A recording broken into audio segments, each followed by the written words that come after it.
오늘부터 시편을 읽기 시작합니다.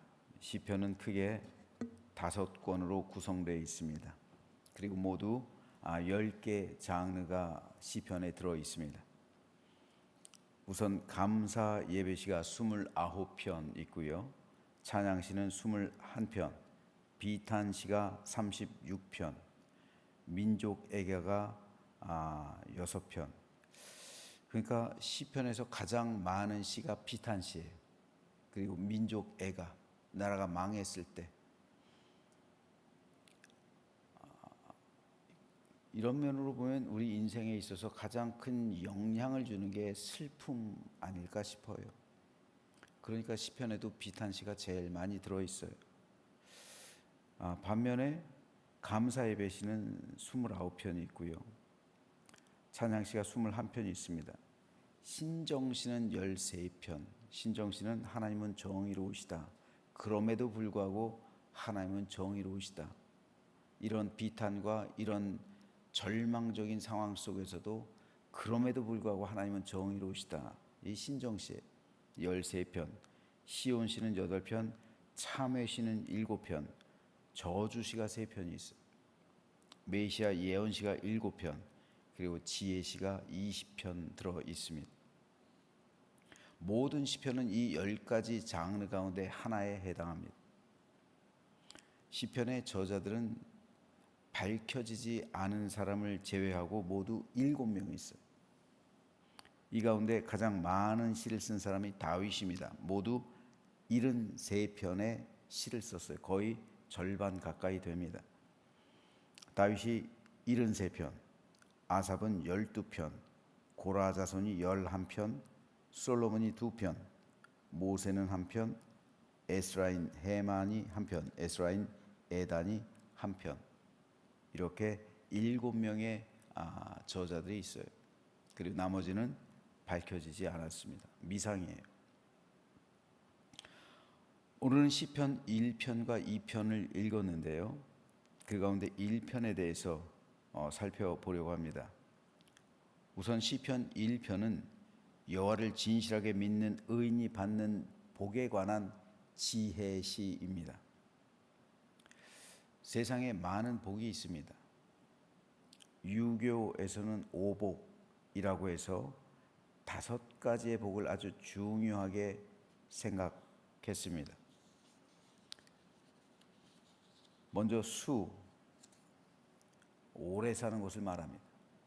부, 부자로 아주 부유하게 사는 것이죠. 강령, 몸이 건강하고 마음이 평안한 삶을 말하죠. 유호덕은 덕을 좋아하여 즐겨 행하는 일을 말합니다. 고종명, 이 말은 제 명대로 살다가 천수를 누리는 것, 즉 편안히 죽는 것을 말합니다.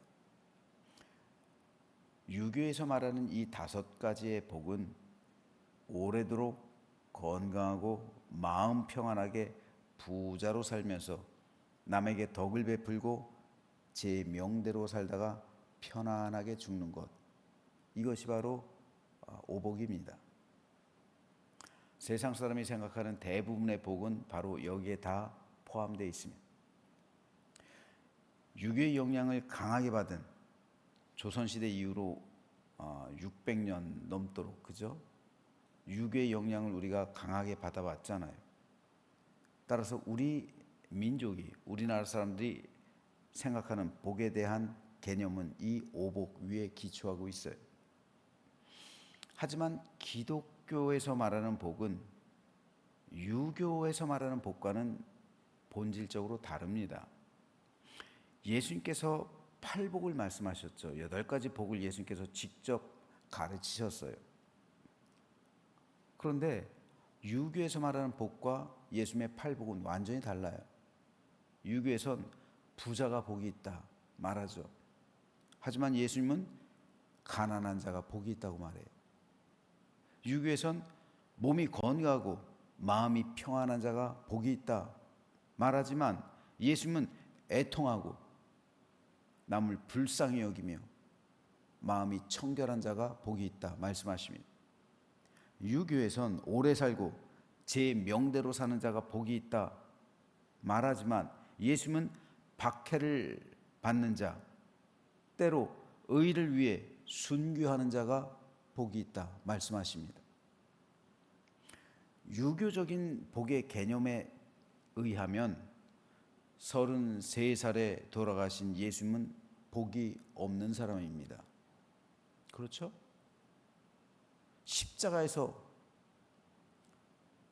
처형당하신, 세상 사람들이 볼 땐 처형이에요. 그렇지 않아요? 십자가형. 예수님은 복이 없는 사람이에요. 또 예수님 때문에 박해와 멸시를 받고 온갖 고난당하다가 죽임당한 제자들 또한 복 없는 사람들입니다.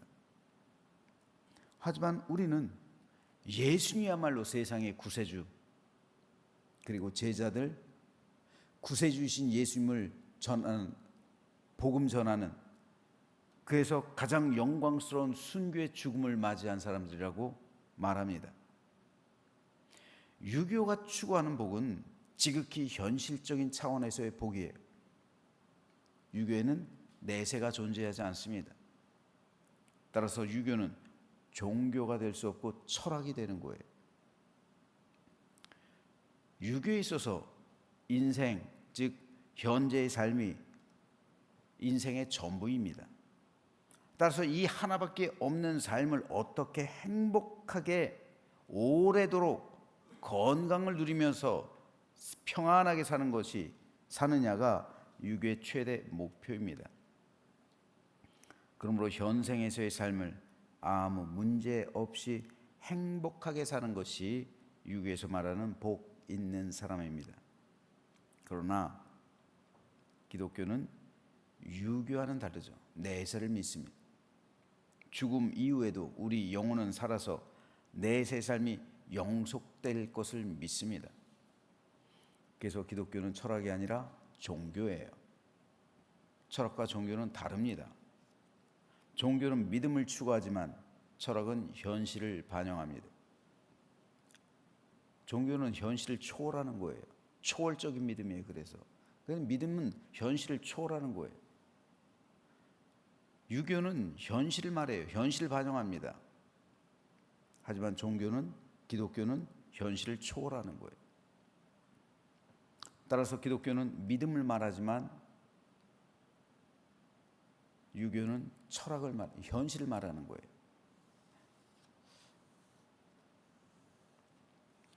그렇기 때문에 기독교에서 말하는 복, 가장 본질적인 복은 바로 내세에서의 복입니다. 그런데 우리나라 기독교에는 안타까운 사실이 이 두 가지 사상이 혼합되어 있어요. 유교적인 사상이 기독교적인 사상과 혼합이 되어 있어요. 그래서 기독교인이지만 유교적인 신앙생활을 하는 사람이 의외로 적지 않아요. 심지어는 강단에서도 유교에서의 주장이 스스럼없이 흘러나올 때가 있습니다. 제가 한번 어떻게 이 복음이 변형되고 있는지 한번 말씀드려 볼 테니까요. 여러분 한번 생각해 보세요. 예수 잘 믿으면 오래 살아요. 교회 열심히 다니고 장수하는 복 받으세요. 그렇죠? 교회 열심히 다니면 장수합니까? 생각해 봐야 되는 거예요. 예수 잘 믿으면 물질의 축복을 받고 부자가 돼요. 하나님의 뜻은 성도가 부자로 사는 거예요. 부자로 살지 못하는 것은 예수 잘 믿지 못한다는 증거예요. 믿음 생활 잘하고 부자 되는 복 받으세요. 많이 듣던 말이죠. 강령, 하나님 잘 믿으면 건강의 축복을 받아요. 교회 충성에 하나님이 건강의 복 허락하시지, 그렇지 않으면 건강의 복 뺏어가세요. 예수 잘 믿고 건강의 복 받으세요. 이것도 많이 듣던 말이에요.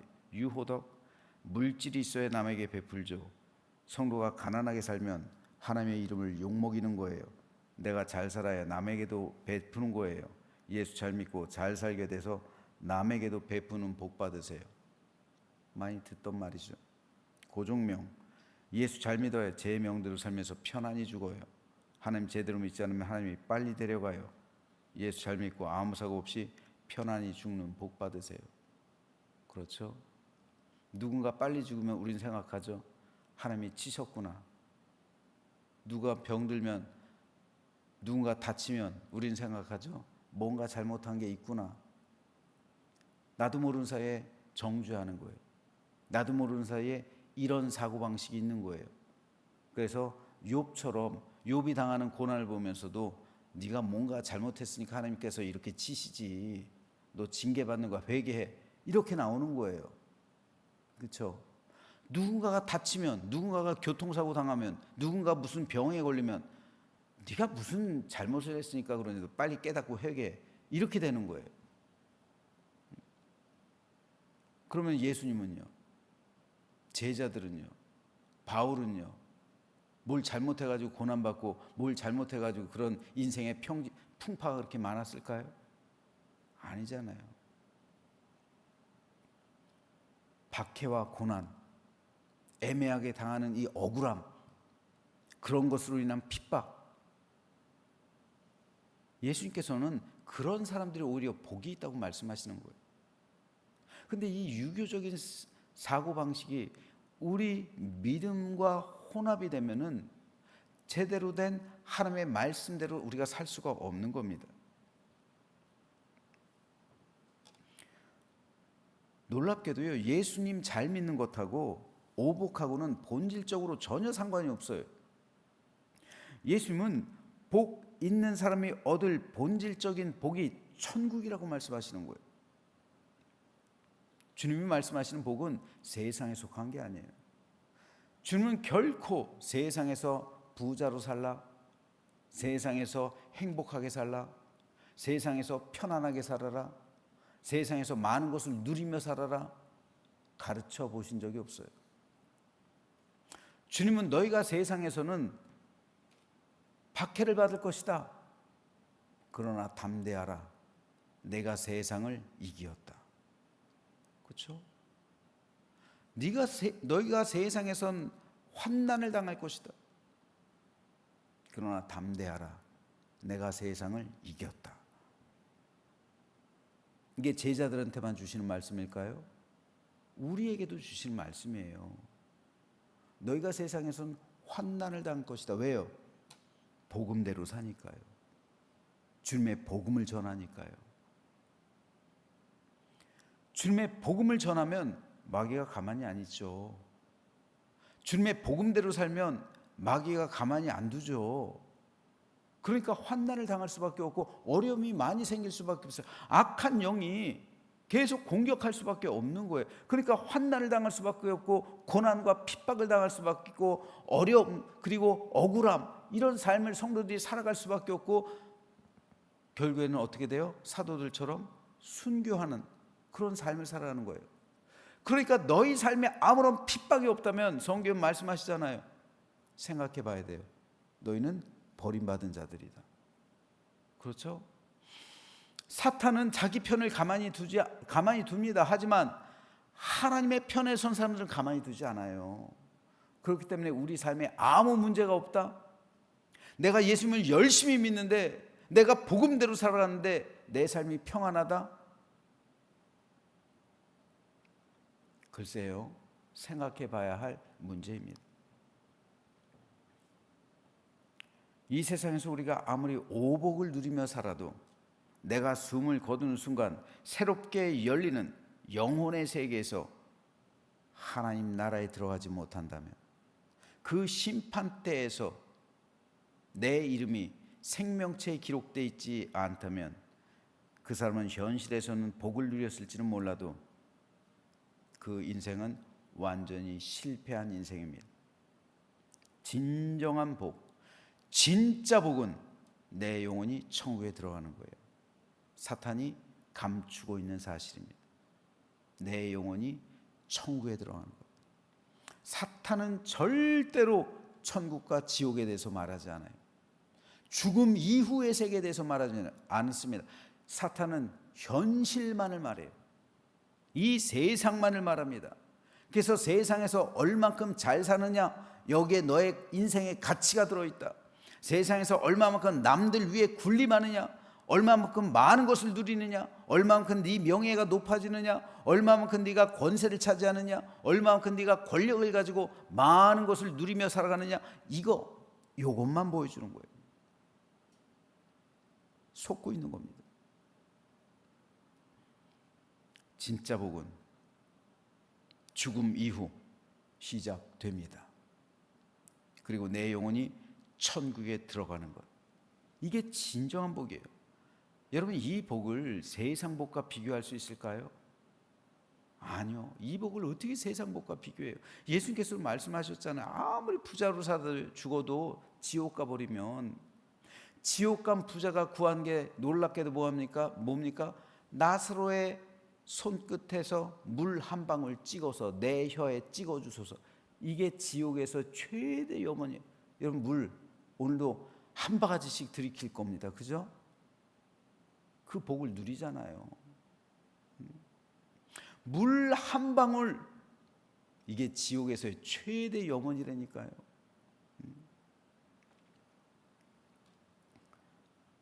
이러한 복을 어떻게 세상 복과 비교할 수가 있겠습니까? 우리가 천국을 유업으로 상속받았다면, 그러므로 저와 여러분이 진짜 복받은 사람들이에요. 예수님의 생명이 내 안에 있고, 천국이 내 안에 있고, 그리고 내가 죽어서 천국을 들어갈 수 있는 확신, 내 이름이 생명冊에 기록되어 있다는 확신, 그리고 그 믿음의 삶을 살아가는, 그래서 그 천국이 이 세상의 현실에 반영이 되어서 이 세상을 살아가는 것, 이것만큼 큰 축복이 어디 있습니까? 더 이상 무슨 축복을 우리가 바랄까요? 그러니까 우리 성도의 기도는 많이 바뀌어야 돼요. 계속 하나님께 달라는 것이 아니라 천국을 누리는 삶을 살아가고, 그리고 하나님을 위한 삶을 살아가게 해달라고 우리 기도가 바뀌어야 되는 거예요. 이렇게 천국이 내 안에 있다면요. 오늘 본문에서 시인은 복 있는 사람이 걸어가는 길에 대해서 말하고 있어요. 시인은 복 있는 사람을 이렇게 정의합니다. 복 있는 사람은 악인들의 꾀를 따르지 아니하며 죄인들의 길에 서지 아니하며 오만한 자들의 자리에 앉지 아니하고. 이 말씀 전부 길과 관련되어 있습니다. 복 있는 이라는 말은 히브리어 원어로 곧다, 똑바로 가다 라는 의미예요. 즉, 복 있는 사람은 하나님께서 제시하신 길에서 벗어나지 않고 똑바로 걸어가는 사람, 좌로나 우로나 치우치지 않고 곧게 길을 걸어가는 사람이 복 있는 사람이다라는 의미예요. 하나님께서 우리에게 복되다고 제시하신 길, 하나님이 우리 영혼의 유익을 위해 준비하시고 예비하고 계신 가장 좋은 길, 천성길로 향하는 그 길이요, 그 좁은 길, 그 길을 벗어나지 않고 똑바로 걸어가서 최종 목적지인 천국에 이르는 사람이 복 있는 사람이라고요.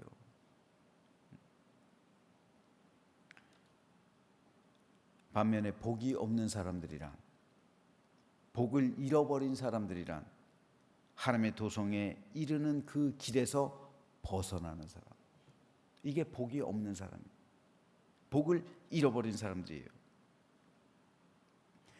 그래서 하나님의 심판으로 향하는 길로 걸어가는 사람, 이 사람들이 바로 복이 없는 사람들이란 말입니다. 오늘 본문에는 악인들과 죄인들 그리고 오만한 자들이 등장합니다. 이들은 모두 하나님의 심판대 앞을 향하여 걸어가고 있는 사람들이라고 시인은 말합니다. 그러므로 오늘 우리 이 세상에서 비록 우리가 많은 것을 누리지 못할 수 있어요. 가난하게 살아갈 수 있습니다. 병들 수 있어요. 지칠 수 있습니다. 하지만 천성을 향해서 똑바로 오늘 우리가 그 길을 걸어가고 있다면 오늘 하루는 복된 거예요. 기쁜 거예요. 천국이 여러분에게 주어지고 있는 거예요. 오늘도 내가 천국 길로 향하고 있다면 바로 저와 여러분이 복 있는 사람입니다.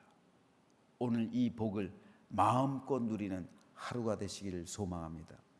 그래서 천성길이, 오늘 내가 그 천국 길로 향해야 내일도 그 길로 가는 거예요. 오늘 내가 이 길에서 벗어나면요, 내일도 보장되지 않는 거예요. 그렇잖아요. 하나님이 계신 천국은 이쪽인데 내가 오늘 이쪽으로 간다? 그럼 내일도 이쪽으로 가게 되겠죠. 그러다 보면 점점 벌어지게 되는 거예요. 똑바로 돌아오기가 힘들어지는 거예요. 그러니까 회개가 중요한 거예요. 회개는 뭡니까? 돌이키는 거잖아요. 내가 오늘 이쪽으로 갔다? 그럼 회개하는 거예요. 돌이키는 거예요. 회개가 얼마나 중요한 겁니까? 그래서 돌이켜서 똑바로 그 길을 걸어가는 것, 이것이 바로 복 있는 사람입니다. 저는 저와 여러분 모두가 복 있는 사람으로 오늘 하루를 살아가게 되길 소망합니다.